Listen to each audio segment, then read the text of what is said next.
Welcome to Decoding the Data Ecosystem, a podcast with valuable insights, inspiring stories, and practical advice to guide you on your journey through the world of omics research and how the NIH Common Fund data ecosystem can support that journey. I'm your host, Dr. Allissa Dillman, and I'm the Training and Engagement Director of the CFDE Training Center.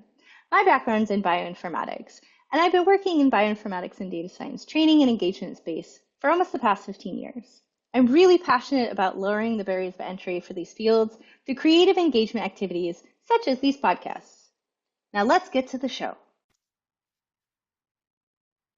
Hello, Allissa here. This month's podcast is a crossover episode from the Oak Ridge Associated University's Further Together podcast, featuring an interview with Jennifer Burnette, Director of the CFDE Training Center, and myself. Hope you enjoy. Welcome to Further Together, the ORAU Podcast. As ever, it is me, your host, Michael Holtz, from the Communications and Marketing Department at ORAU. And we have a special episode of the show this week, this episode, whatever we want to call it.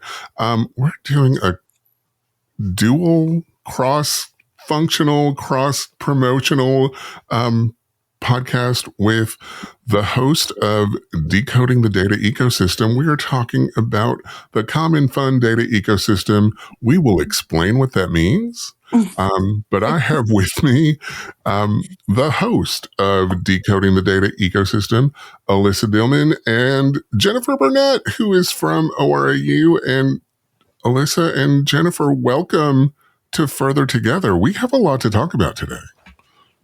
Hello. Hello. Yeah, we do have a lot to talk about. Thanks for having us. This is really interesting. And I know this is relatively new work for us About a year.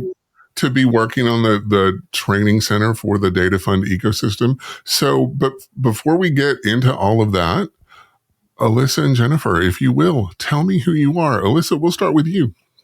Sure. So I'm Allissa Dillman. A little bit about myself. So I have a Ph.D. in computational neuroscience. I actually used to work for the NIH. I worked at NCBI, where like all of the genomics data is housed and all the other research data, publications and all that fun stuff. I also finished my tenure there at the Office of Data Science Strategy, where I was really focused on data training and engagement. And for the last 3 years, I've been running my own company, BioData Sage, where I do lots of things around bioinformatics and data science training, engagement, data management, research support, all sorts of fun things where I get to wear lots of different hats. And that's how I am working on this project with ORAU. Awesome. All the data things, which really, I know at ORAU, we've been talking about data management and data all the things for a while. So this sort of fits in with a conversation we've been having as an organization, as an institution for, it feels like, years for sure. So Jennifer, tell me who you are. Sure. Jennifer Burnette. I don't have a fancy degree like Alyssa's, unfortunately, but instead my background is in public health. I have a master's in public health from University of Tennessee. Woohoo! And I have kind of just fallen into a role in project management and being a project director at ORAU. My kind of first love is in emergency management. I know I've been on the podcast talking about that previously, but now actually really excited to be the director of the CFDE Training Center and exploring this kind of whole new world for me of data science and the ecosystem and all the data that's available through the Common Fund. So this is really fun and exciting for us to kind of dive in more and talk to you about it. I'm excited to have this conversation just because, again, I love data, I love research, I love talking about it, and I know that the Common Fund data ecosystem is an important piece of research, particularly for the NIH and, some other organizations. So let's dig in and start with, right at the top, what is the Common Fund data ecosystem? All right, I'll take this one, or at least I'll start it. So the Common Fund data ecosystem has a little over 20 different programs and projects, and they're all focused around different biological questions or diseases like GTEx, Kids First, Spark, MotorPack. And these programs are now anchored around these 5 interconnected centers, which are really meant to help kind of build meaningful connections throughout these CFDE programs and build these connections. So there's the Data Resource Center, the Cloud Workspace Implementation Center, the Training Center, the Knowledge Center, and the Integration and Coordinating Center. And like I said, they sort of, as their name implies, have these sort of like anchor hub roles. But I also want to nerd out for like a second here because go for it. Anytime we sort of say we're from the Common Fund data ecosystem, people really latch onto this word ecosystem. Mm-hmm. Originally, I'm a biologist, and so I really have been kicking around this idea of the Common Fund data ecosystem really being like a living, breathing biological ecosystem. This community of living things that all interact with each other and their environment. And so I want to share a metaphor I've been working on.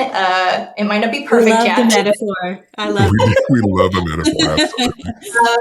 But all right. So I know a lot of people use like data as the new oil analogy, but I actually like to think about data more like water, right? You can find it pretty much anywhere, even in the harshest environments, like even in the desert, you can find water. It flows through an entire system, and it's necessary for life, just like data is necessary for science. So you've got data as our water. And then if you think of like these Common Fund programs that create the data, they're like these specialized habitats, right? Like they each have their own scientific question focus, just like these habitats have sort of like their specificity.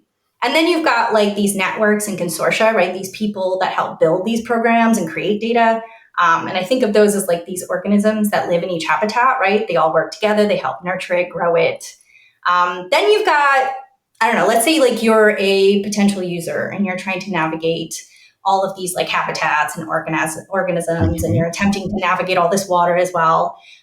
So you might benefit from some form of transportation. And in my head, I'm thinking about water, and I'm definitely going to be thinking about like fording the river, like in Oregon Trail style. You're going to need some sort of way to like navigate these things. And so to me, like these different forms of transportation could be like tools to help you use the data, right? Some tools help navigate multiple habitats where others are much more specialized. Mm-hmm. And then finally, like at the end of the day, you need a way to guide you through all these habitats and operate all these particular vehicles now. And these maps and manuals are kind of like the 5 CFD centers, right? They act as guides to help navigate each part of the ecosystem to kind of get you through this larger whole. And I've been kicking around this idea for a really long time, and we're sort of stuck at trying to come up with my crazy idea as a visual representation, because I am definitely not an artist. But that's the CFD in a nutshell. ORAU is the airboat of there you go. The training system. There. The training, that's right. The training center. I would love hovercraft. I wrote a whole science fair project on hovercraft. I even built one out of a shop vac when I was like in 7th seriously? I love it. That's amazing. I love it. So obviously the Common Fund data ecosystem, vitally important. It is the water of science, as you've said. Why does it matter to, the National Institutes of Health and the broader fields of, omics research in general?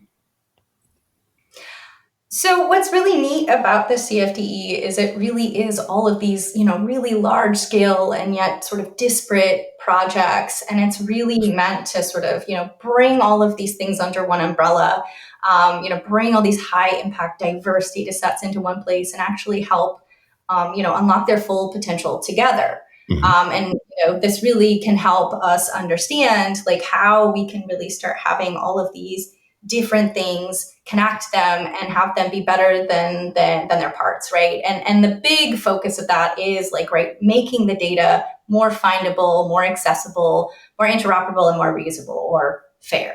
And this idea that, like, if we've got our data to be more fair, we can really remove the barriers and work across all of these different data sets that were not necessarily originally designed to connect.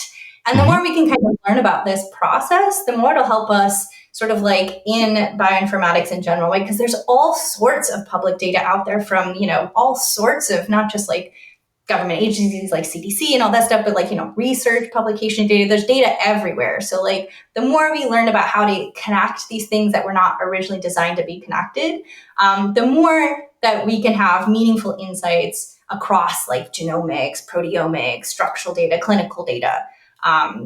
So yeah, this fair ecosystem model can really help us also sustain resources, right? Like all of these things, they're only funded for a certain amount of time.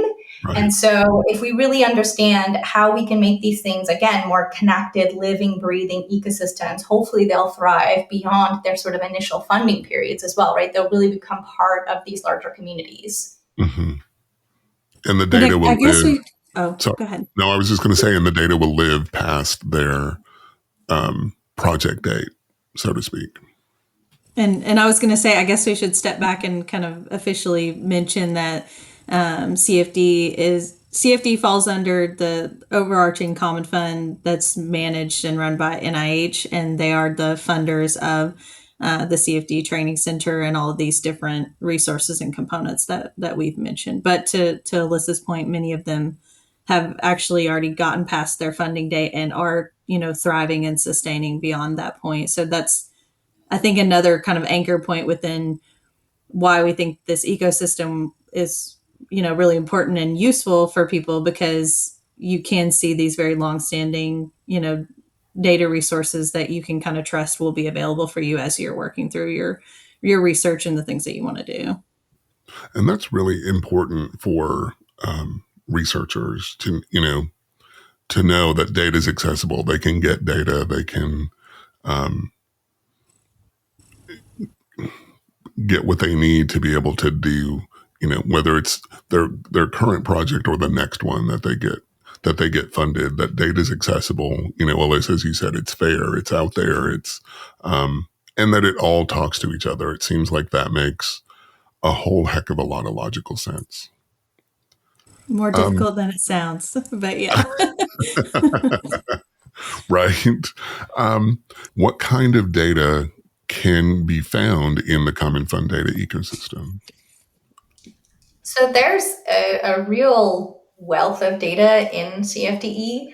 And you can definitely get a snapshot of this by visiting the Knowledge Center. So they have a really nice web browser where you can kind of interact with like the different flavors and types of data. But just sort of generally speaking, we do tend to focus on omics data. So that's genomics, transcriptomics, proteomics, metabolomics, and the like. However, there is more than just omics data. There's clinical data, there's imaging data, there's a ton of structural data.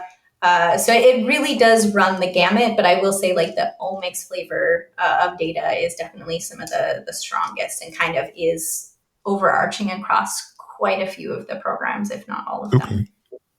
And the other thing I wanted to mention too, it's not just data. All of these different CFD programs have data coordinating centers that each of them have kind of sustaining and supporting whatever the data is that you want within that program. So it really is very comprehensive, even within each of the individual data coordinating centers, or we call them DCCs.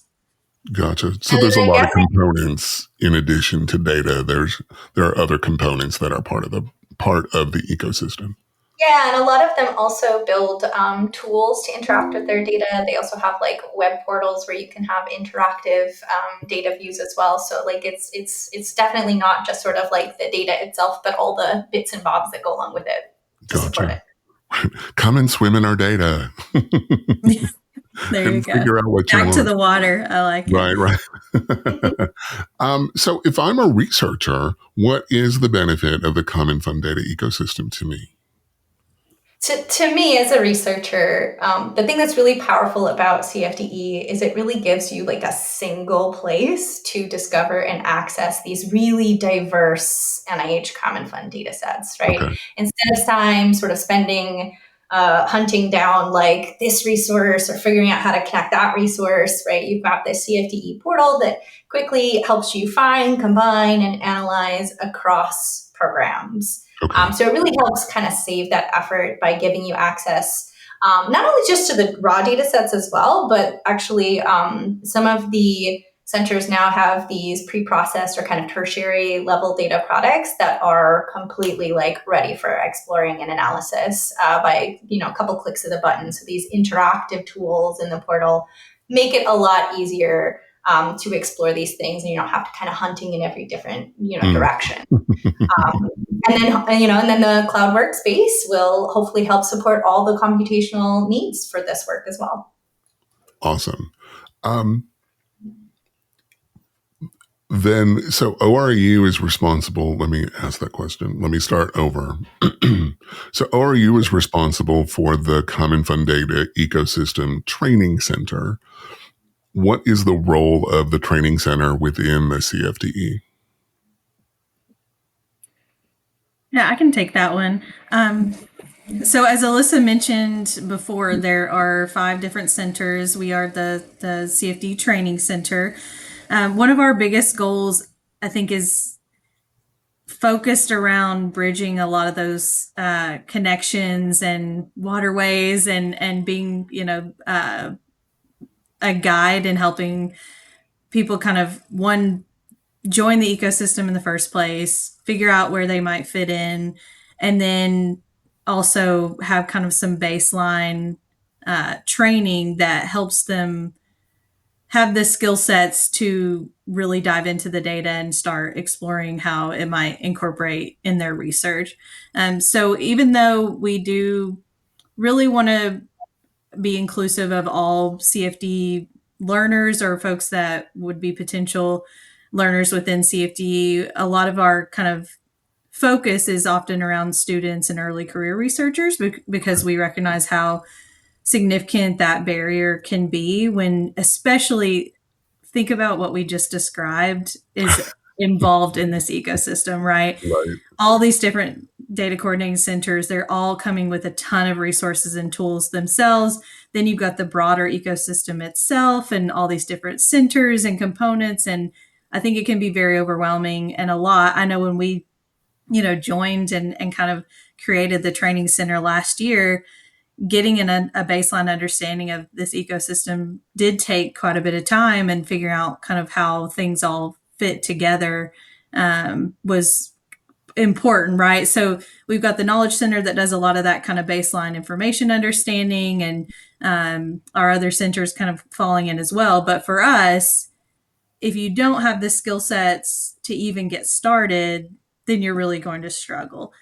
So that's where we feel like the training center can come in and really break down that barrier so that everyone is kind of set up for success. And also we, like this past year, we made a how-to series that just really went back to the basics of introing and kind of reminding people, as Allissa has said before, you kind of remember learning about genes or these different components in science back in the day, but maybe you need a little refresher. And then you can kind of say like, okay, genomics is really interesting to me as an undergraduate student. Now that I've kind of seen this intro, maybe I'll do some research on it. Well, what data should I use? Right. And so we did these how-to series where it's, here's this intro to genomics, and also here's some CFD data to get you started. So things like that, just, trying to bring learners in, really lower the barrier to entry in a way that also gives them, an increased skill set and sets them up for success in kind of whatever research they're interested in. So Allissa, I don't know if you want to add to that. I feel like you had a really encompassing answer I think really the only thing I could add is, we're also building activities that help kind of connect across these networks of people as well. So, right, not just kind of teaching people how to use the data and tools, but also how to, interact with each other across different fields of study as well. Yeah, that's a good point. Something I guess I can take a few minutes to talk about kind of the different components. So if you visit the Training Center website, it's pretty brand new. We just launched it in July, but there's 3 kind of components to our site. We want you to kind of connect in different ways, learn in different ways, and then kind of learn about CFD. A couple of things. So we have our own podcast that Allissa is host of, Decoding the Data Ecosystem. That comes out monthly, and it's really broad in the types of topics that we cover in that podcast. So you can really get like a flavor of, well, what kind of stuff is available? What kind of research can be done with this type of data? And it's just listening, right? You're just kind of passively taking that in. And if you're listening to this podcast, you must be into podcasts, right? So you should definitely check that one out. Plug for decoding the data ecosystem right here. Exactly. Plug for decoding the data ecosystem. Alyssa's the host. I had to do it, So the other thing we have is upcoming events, and we do have quite a few of them. So we just hosted a virtual symposium earlier in August. The recording's available if there's interest there. It showcased all of our different mentee teams from our summer program that we hosted this past summer. It was a pilot program, but we do plan to launch it again in summer 2026. So we'll have an application coming out actually in the fall, which is basically almost now. So that will be coming really soon. But in that symposium, they got to talk about what they were able to accomplish with CFD data just in a short kind of 10-week period during the summer. And then there are internship programs across the CFD ecosystem as well. So we also were able to feature several interns from other programs within CFD and the work that they were able to accomplish over the summer. So that's another place where you can kind of just passively take in and see what types of things you could do with this data and the type of projects that you might want to explore. So that's a really good one to look at. And then we have a whole kind of learn component. And I mentioned the mentor program. And so you should definitely keep an eye out and check out our application for that when it goes live if you have interest. But the other big piece is our e-learning dashboard. And that's where the how-to series that I mentioned is housed. And we're just going to be ongoing, consistently adding modules to that e-learning dashboard so that folks just have the ability to kind of whenever they want to sit down and take time to learn and absorb and do a little bit more of that skill building piece. And then beyond that, lots of more kind of like direct engagement, in-person type stuff as well. And so I did want to give Allissa a chance to talk about our hackathon from this past year and some of the workshops and things, which I might be jumping ahead because we're probably going to talk about what's next too. But Allissa, do you want to add any to kind of some of the stuff we did this past year? Because that gives, I think, a good sense of the types of stuff that's available. Sure. I can certainly talk about my favorite topic in the planet, which is hackathons. So we did run a hackathon at the BioIT World Conference this year that was very much focused on CFDE data and tools. And actually all 5 teams ended up either using CFDE data or tools in the event. And we have a GitHub repository for each one of those projects. So if you are interested in kind of seeing, what communities build on the fly with CFDE resources. So this hackathon was completely open to, any people who are local to the Boston area and also people as part of the conference. So the BioIT conference skews pretty heavy towards like technology. So there are lots of people there who actually are not necessarily as familiar with the biology, but then we've got our CFDE folks who are, right? So it was this beautiful blend of sort of like, people working across all sorts of different fields. We had lots of people who didn't even know what CFDE was. So they got to learn all about like all of the resources that are available. And if you're interested in sort of seeing what kinds of projects that people build, like I said, we've got the GitHub repository, but we also recorded all of their final presentations. So if you're interested in that, you can also check that out. And that's on the podcast. Yeah, our podcast again. I love it. And we also have been participating in a lot of the like more omics heavy conferences. So I did give a presentation at the ISMB conference. There's actually specifically a bioinformatics education track where we talked all about like our new training center. We talked a little bit about the landscape analysis that we did to sort of help us build up, where we saw gaps and where we wanted to kind of fit things in. So yeah, those are just a couple of the things that we've been doing that are very much on sort of the edge of both like training, but also like this community engagement component, kind of blending those things together, like learning and growing together. You guys have a lot going on with the Common Fund Data Ecosystem Training Center. That's amazing. Just wait till we talk about what's coming up. Just wait. Just wait. There's more. There's so much more. Yeah. So Jennifer, tell me what's coming up. So very soon we have a couple of things coming up, and I'm going to blank on what it stands for. Allissa, ASHG. I'm putting her on the spot too. American Society for Human Genetics. American Society for Human Genetics. So Allissa and I will be at that conference in mid-October. We'll have a poster on CFD and the training center, and specifically focused on hackathons. But if you're local to Boston and you're listening, there's also going to be an after hours event that is just kind of, again, one of those, low barrier to entry. Just come join the after hours events, have a little bit of food and a drink, and talk to us about CFD and kind of learn about the different coordinating centers that are there and the training center, and meet us, and just a really casual opportunity. And that is featured on the Knowledge Center website, so you can kind of track that down online if you are interested in it.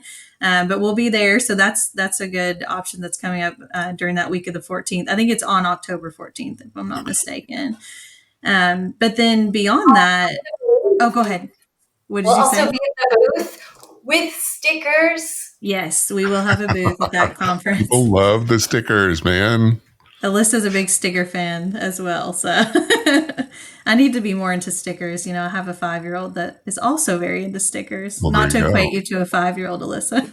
That's okay. I have a 5-year-old's childlike joy, and we love every minute of it. So beyond, that coming up very soon, just in less than a month, we are fortunate to be able to continue with the CFD Training Center work going into the next, government fiscal year. So we are doing a lot, as you say. So I think everything you just heard, that will continue. The podcast is going to keep putting out new episodes. But some of the new stuff that we're going to be exploring is developing some more in-depth training modules, and hopefully partnering with, folks from our ORAU consortium. I'm sure you've probably talked about the consortium on the podcast before. Yeah. So working with some of those institutions and creating, really unique kind of more in-depth modules beyond that how-to series that we were looking at. We have a huge assessment and evaluation component to this center as well. So we're going to do some support more broadly with the whole CFDE in support of increasing partnerships across our different centers and syncing up messaging and things like that. Some social listening, as you probably talked about previously. We like leveraging that. We love a social listening component. We do. And then let's see, what else are we doing? There's a lot more. Allissa, what's coming to mind that you want to mention? Open houses. Open houses. So that's a good one. Why don't you talk about that one, Allissa, because that's kind of your brainchild there. Sure, yeah. So we're going to have a couple of, I think they're quarterly open houses, if I'm remembering correctly. And I think we're going to try and kind of anchor them around some of the more common omics data types. Okay. And so the idea is we'll have technical folks from the different programs that have those data types come together. We might have like a little mini demo of a couple of those, and then it'll just be like open to the public to come and ask your data questions. So for instance, if it were like focused around transcriptomics, you could be like, hey, what's the new latest and greatest alignment tools for transcriptomics? How do I deal with the splicing? What's your favorite tool for that? Or how do I pull exon data? And if it's genomics, it could be, what are the best tools for pangenomes? Like that's we're moving into pangenomes. Like, where do I find those tools? So, sort of like this really, hopefully a good blend of both, like, here's what's new, but also like, what are your questions? Where are you trying to go? What are you trying to do with that data? More kind of tactile, like direct, hands-on, direct engagement. Exactly. Love it. Yeah. And I don't know how I forgot this one. We also are going to host some in-person workshops at academic institutions across the country that really dig into like a full 2-day skills workshop. And Allissa is spearheading the development of that in trying to align basically what I mentioned earlier, right? We want them to build skills while also, becoming engaged in the CFD data and using it with their research. And the skills workshop really marries both of those, I think, really well. Do you want to expound on that, Allissa? Yeah, so there's going to be a couple of these live in-person 2-day workshops, and we're going to try to span as much as we can across the skill sets that you'll need for omics data analysis, but also like understand and really be able to utilize all of the different resources across CFDE. So sort of like both skills, but also like, here are all the tools and resources. And then after kind of iterating through that live a couple of times, it'll hopefully be ready to sort of asynchronize, to tweak, to be available online as well once we've sort of like worked out all the kinks and got a good flow with our in-person audience. We'll add a couple of things. We'll need to change it a little bit to be asynchronous, but that's sort of the plan for that, is like we'll get both like that in-person feedback, and then it'll eventually be available for everybody online. Amazing. You guys have a lot going on. Yeah. We do. And then we are going to have some, more internal focusing to CFD things, looking at kind of increasing capacity for training like across the DCCs as well, because as much as we are the CFD Training Center, it would be impossible to have the ability to do training for each individual DCC and each tool, each resource that they're developing. There are hundreds of tools and resources available. So empowering, the DCCs to be able to kind of have that training skill set to also be building with on their own as well. So kind of a train the trainer model internally for CFD, in addition to the work that we're doing externally as well. Is there anything we haven't covered that you want to make sure we talk about?